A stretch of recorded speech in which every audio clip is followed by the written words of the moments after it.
안녕하세요. 지난 영상에서 소아암 양성자 치료의 일반적인 내용과 그리고 임상 결과들에 대해서 이야기를 나눠봤습니다. 이번 영상에서는 소아암 양성자 치료의 준비 과정과 경과 관찰의 방법 그리고 여러 가지 궁금해하시는 점들에 대해서 이야기를 나눠보고자 합니다. 오늘 임동 교수님 또 자리해 주셨습니다. 교수님 안녕하세요. 네, 안녕하십니까. 지난 영상에서 양성자 치료의 준비 단계부터 치료 과정까지를 좀 정리해드린 영상이 있는데 다시 좀 정리를 좀 해드리자면 첫 진료 때 양성자 치료 여부 그리고 일정 및 횟수 등을 결정을 하게 되고요. 그 다음에 준비의 첫 단계로 모의 치료라는 단계를 진행을 하게 됩니다. 이제 모의 치료 때는 치료에 대한 좌표 표기를 몸에다가 하게 되고, 그 다음에 여러 가지 신체 고정 기구 같은 것들을 부위에 따라서 맞춤형으로 제작을 한 다음에 CT 촬영, 그리고 추가적으로는 MRI 촬영을 하는 경우가 있고요. 이제 모의 치료가 끝나고 나면 전문 의학물리사 선생님들의 협력하에 방사선 치료 설계라는 거를 합니다. 그래서 양성자 치료 빔을 어느 방향으로 어느 정도 세기의 조합으로 했을 때 가장 치료 효과가 좋고 부작용이 적은지 그거에 대한 가장 최상의 시나리오를 선택을 해드리고 그거에 맞춰서 이제 실제 치료를 진행을 하게 되는데 이러한 일반적인 준비 진행 과정하고 소아암에서는 뭐 차이가 있나요? 어떻습니까? 성인은 어느 정도 움직임을 환자 스스로가 제어를 할 수 있는데 소아 같은 경우 힘든 경우가 많고 특히 미취학 연령인 같은 경우에는 어렵기 때문에 마취를 활용해서 이제 움직이지 않게 하고 이제 진행되는 게 이제 가장 큰 차이점이라고 말씀드릴 수 있겠습니다. 다만 이제 지금 설명 들으신 시뮬레이션 과정을 하는 거에 있어서 가장 중요한 거는 정확한 위치에 정확하게 방사선을 조사할 수 있는 그런 방법을 찾는 그런 것입니다. 마취는 그럼 모의 치료 단계부터 시행을 하게 되는 거죠. 네. 그리고 매 치료 때마다 마취를 시행하고 있고요. 이렇게 매일매일 마취를 하는 상황이 안전성의 문제라든가 이런 거는 혹시 없나요? 우려할 만한 게? 아무래도 부모님들께서 이제 그런 질문들을 많이 하시죠. 우리가 이제 매일 마취를 한다는 거는 신체적으로 상당히 스트레스를 줄 수 있는 상황이기 때문에 이제 걱정들을 많이 하시는데 삼성서울병원에서 7년 동안 마취 사고라고 할 만한 부분들은 발생하지는 않았습니다. 그리고 외국에서 먼저 10년, 20년 전에 그런 마취를 활용해서 치료했던 그 논문들을 보면은 초창기에는 이제 마취 사고가 좀 있었던 걸로 기록이 되어 있습니다. 근데 그때 사용했던 마취제하고 지금 마취제는 전혀 다른 걸로 되어 있고요. 이제 마취를 깨고 나서 이제 관리가 소홀해지면서 잠깐 한눈판 사이에 이제 낙상이 되는 그래서 오히려 마취보다는 마취 외에서 벌어질 수 있는 거가 오히려 보고가 되고 있고 마취 자체로 인한 보고는 아직은 되고 있지는 않습니다. 네. 저희 센터에도 소아 마취를 전문으로 하는 마취 팀이 있죠. 마취부터 회복까지 그 과정을 잘 전담을 해주고 계시고요. 원래 이제 마취과 선생님들은 수술방에만 계신데 양성자 치료를 위해서 이제 마취과 전문의가 이제 저희과로 파견을 나오십니다. 동시에 이제 마취과 전문 간호사분이 같이 나오셔서 회복실이라는 데를 이제 양성자 치료 센터 내에 따로 구비를 하고 있고요. 조금 더 자세하게 말씀드리면은 이제 아이가 도착하면은 치료실에 치료를 할 때 마취과 선생님이랑 마취과 간호사 선생님이 마취를 한 다음에 치료가 끝나면 다시 이제 회복실로 와서 몇 시간 정도 관리를 해드립니다. 그래서 완전히 깬 상태에서 활동을 할 수 있는 상태 되면은 집으로 귀가하시면 됩니다. 혹시 마취를 위해서 꼭 입원 치료를 해야 되는가요? 입원을 할 만한 이유가 있다 그러면은 예를 들어서 다른 동반되는 질환이 있다던가 수치가 너무 낮아서 관리가 좀 필요한다던가 그런 경우에 입원하는 경우가 있지만 마취만을 위해서 굳이 입원할 필요는 없습니다. 외래에서도 마취로 양성자 치료가 가능하다 이런 말씀을 해주셨습니다. 치료 기간 중에는 이제 교수님이 정기적으로는 일주일에 한 번씩 환아들을 만나셔서 여러 가지 진찰도 하시고 하시는데 어떤 부분들을 주로 관리를 좀 해주시나요?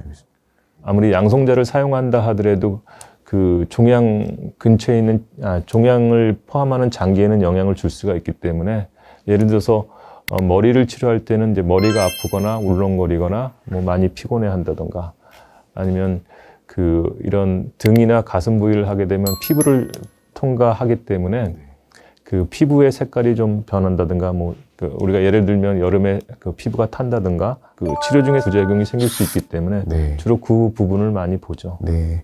필요하면은 혈액 검사도 네, 네. 주기적으로 하시게 되시죠. 전내전척수를 말씀을 드리면은 양성자를 사용해서 그 골수 기능을 많이 보호를 할 수 있다고 하지만은 그래도 일부의 방사선이 들어갑니다. 그러면은 혈구 수치가 좀 떨어질 수 있는데 그게 엑스레이보다 덜 떨어진다고 말씀을 드렸지만 그래도 관리는 필요해야 되기 때문에 특히 이제 전내전척수 같은 경우는 일주일에 한 번씩 혈액 검사를 해서 수치가 예상대로 많이 떨어지지 않는 데에 대한 관리가 필요한 건 사실입니다. 네.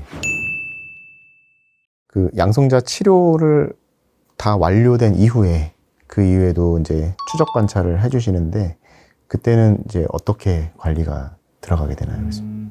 보통 이제 일반적으로는 뭐 양성자 치료 끝나고 한 달에서 석 달 정도의 외래 진료를 봐서 방사선 치료로 인한 급성 부작용이 해결이 됐는지 확인을 하고요. 그 다음부터는 3개월 내지 6개월 간격으로 봅니다. 그래서 네. 그때는 우선적으로는 병의 완치 여부에 대한 관심을 주로 기울이고요. 그리고 어느 정도 일정 기간, 뭐 3년이나 5년 정도 지나서는 이제 1년에 한 번씩 그 외래를 보는데, 이제 그때는 치료로 인한 이제 부작용이 생기는지, 또 그거에 대해서, 저희가 좀 도와드릴 부분이 있는 점에 대해서 주로 중점적으로 보고 있습니다. 이제 마지막으로 그 여러 그 환아 보호자분들이 그 자주 하시는 질문들을 몇 가지를 좀 추려왔는데, 네. 그거 좀 말씀을 좀 드리겠습니다. 첫 번째로, 소암 양성자 치료 횟수, 이런 것들에 대해서 좀 많이들 궁금해 하시는데, 말씀 좀 부탁드립니다. 방사선 치료는 양성자든 엑스레이든 하루에 한 번, 평일 기준에서 일주일 5번 이렇게 시행을 네. 합니다. 소아에 대한 양성자 치료도 마찬가지고요. 근데 이제 그 질병이, 그러니까 진단이 뭐냐에 따라서 치료 기간이 달라지는데 가장 적게 할 경우는 10번, 2주 정도 하고요. 가장 길게 한 경우는 뭐 30번에서 33번, 그러니까 6주에서 6주 반 정도를 치료를 합니다.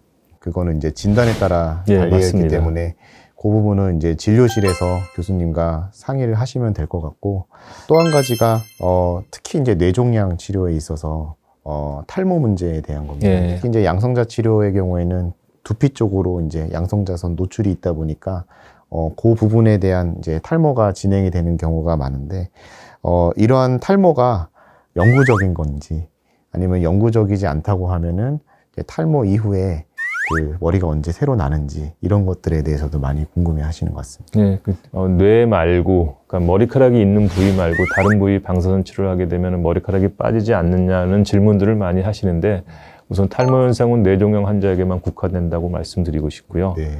탈모도 이제 그 치료 중에 생기는 탈모가 있고, 그걸로 인해서 이제 영구적으로 손상되는 영구 탈모로 이렇게 구분돼서 생각할 수가 있는데, 머리에 방사선 치료를 하게 되면은 일정 횟수, 보통은 2주 내지 3주, 네. 아까 말씀드린 걸로 계산하면 10번에서 15번 정도 받으면 이제 탈모가 시작이 됩니다. 그리고 나서 그게 항암제 계획이 없다 그러면은 방사선 치료 종료 후 한 2, 3개월 정도부터 다시 머리카락이 나는데, 대부분 뇌종양의 경우에는 항암제와 동반하기 때문에 그 영향이 영구적으로 갈 거냐는 이제 모든 치료가 종료된 후 6개월에서 한 1년 정도 봐야 됩니다. 영구 탈모가 될 거냐 아니면은 부분적으로 끝날 거냐에 대한 가장 중요한 것은 방사선 치료 횟수입니다. 그래서 방사선 치료가 일정 횟수 이상이 되면은 이제 영구 탈모로 가는 경우가 있는데, 이제 그런 부분에 대해서는 치료하기 전에 이제 의료진이 보통 설명을 드리고요. 최근에 이제 소아 뇌종양의 치료의 흐름은 방사선이 중요한 역할을 하는 건 사실이지만, 네. 방사선은 횟수를 줄이고 약물 치료, 항암제의 기능을 강화시켜서 탈모에 영향 주는 두피뿐만 아니라 뇌 자체에 들어가는 방사선 양을 줄여서 뇌 기능에 영향을 줄이고자 하는 게 현재 경향이기 때문에 예전보다 분명히 그 탈모에 대한 그 고민들이 줄어든 건 사실입니다.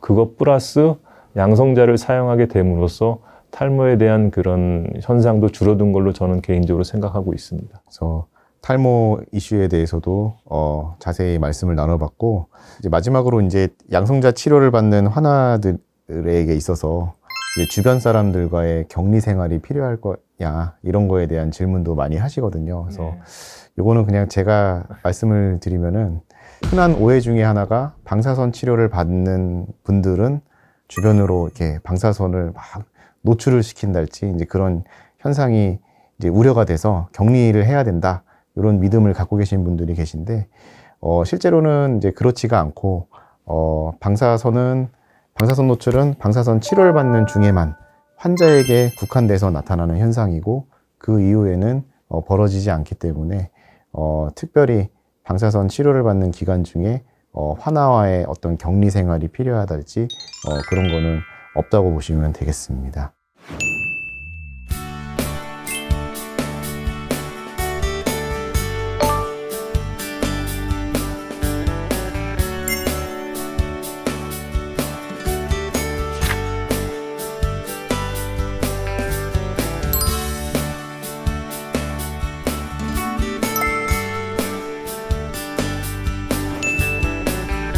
지금까지 소아암의 양성자 치료에 대해서 정말 다양하고 자세한 이야기를 나눠봤는데요. 끝으로 교수님 정리해 주실 말씀이 있으신가요? 아이들이 아프다는 건 많이 힘든 일이거든요. 그래서 이런 아이들의 질병으로 부모님들께서 많이 힘드실 텐데 심심한 위로의 말씀을 좀 이 기회를 빌어서 말씀드리고 싶습니다. 오늘 저희가 준비한 내용이 방사선 치료, 특히 양성자 치료에 대한 이해에 조금이라도 좀 도움이 될 수 있기를 바라면서 저희 의료진은 아이들의 완치를 위해서 더욱더 열심히 노력하겠습니다. 고맙습니다. 네, 교수님 오늘 정말 좋은 말씀 너무 감사드립니다. 끝으로 그 영상에 댓글로 질문을 올려주시거나 그러면은 저희가 최대한 성심성의껏 답변을 드리겠고, 그리고 저희 영상에 대한 구독 신청해 주시면 이후에 후속 영상들이 또 다양하게 올라올 예정에 있습니다. 그래서 앞으로 양성자 치료에 대한 좀 더 자세한 정보를 얻으실 수 있을 걸로 생각이 됩니다.